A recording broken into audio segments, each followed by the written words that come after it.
Hey guys, True Rational Atheist here, and this is my video on the history of philosophy, because somebody had to say something. I know there's plenty of other people on the internet who talk about philosophy, but they're all people like Sequester Zone or Philosophy Tube, who do shit like vote for Obama, so, I mean, why the fuck should we listen to them? So anyways, philosophy begins with Socrates, Plato, and Aristotle. One guy taught the other guy, who taught the other guy. I'm not gonna get into their differences, because, I mean, how different can they really be? I mean, if somebody's saying something correct, and if you were really rational, you'd agree with them. For example, me, and most of my online friends agree with TJ, but we all disagree with our teachers at community college, because our community college teachers say all sorts of irrational shit, like, you know, come to my class at 9 a.m., and the humanities are important, and the Holocaust happened. So anyways, my guess is Socrates, Plato, and Aristotle were probably on the same page, since they were all rational. Anyways, so if you really want to know the differences, if they even exist between those three, there's a bunch of, like, statues of them that you can see in, like, a museum, maybe. I mean, I don't really support museums because they're run by collectivist leeches that profit by stealing my tax dollars, but, I mean, I guess you could get more information from there. Basically, Socrates, Plato, and Aristotle all asked a bunch of questions about the stuff that was going on. So this is just the beginning of having a whole bunch of science. If you like film and the history of film, think of them as a bunch of Charlie Chaplins. Like, Charlie Chaplin was good, but it's gonna take kind of a while for things to develop before we get really, really good movies like V for Vendetta. So anyways, after these three we had the Roman Empire. Or maybe it was before? Wait, hold up, were these three Romans? I don't know. Fuck it, they wore togas, drank wine, and they lived in buildings that are falling apart nowadays, so if they weren't Romans, then they might as well have been. Oh, by the way, if you correct me, I'll make fun of you for majoring in something useless like history. The Roman Empire was great, until it got ruined by feminists! And then, after the Roman Empire fell apart, we hit the Dark Ages. The Dark Ages were from the year 400 until the year 1400.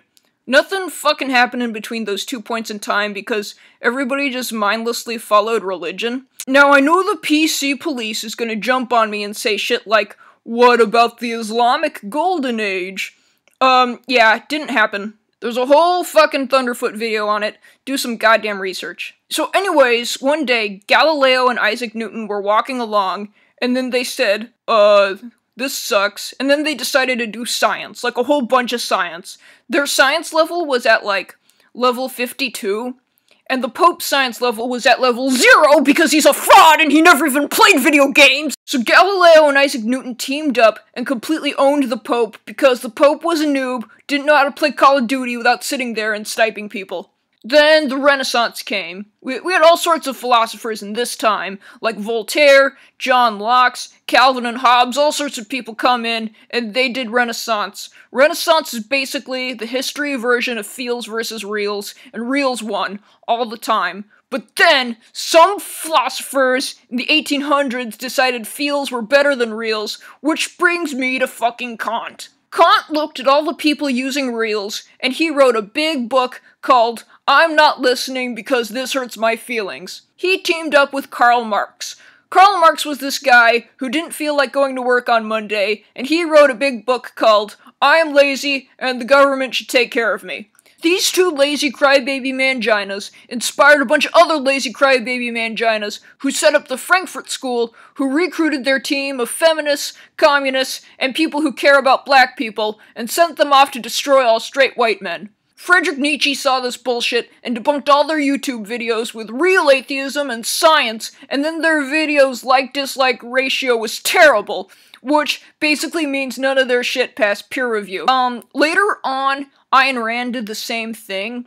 She was a good philosopher too, but she was no Nietzsche, and she wasn't hot, so, you know, whatever. This next part is gonna upset the so-called philosophy majors, but I mean, what the fuck ever. I play a lot of video games, I watch a lot of Rocking Mr. E videos, so I know what I'm talking about when it comes to battles. Anyways, it all accumulated in the final battle. Nietzsche on one side, Marx and Kant on the other. So Nietzsche uses his science attack, which reduced Marx and Kant down to 1 HP. But then Marx and Kant both used their feels attack, which got a critical hit on Nietzsche with a KO, which is fucking cheap because Nietzsche had a whole bunch of items he didn't get to use. So because Nietzsche lost the final battle on a technicality, academia stupidly thinks that Kant and Marx are relevant, and their kumbaya, let's all hold hands and sit around the house bullshit permanently poison universities everywhere, making the STEM majors the only majors that aren't completely useless. Kant and Marx's ideas ruined all the other subjects, they ruined TV, they ruined music, and they even ruined Russia.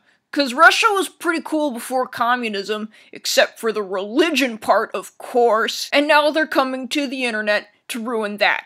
So that's the history of philosophy.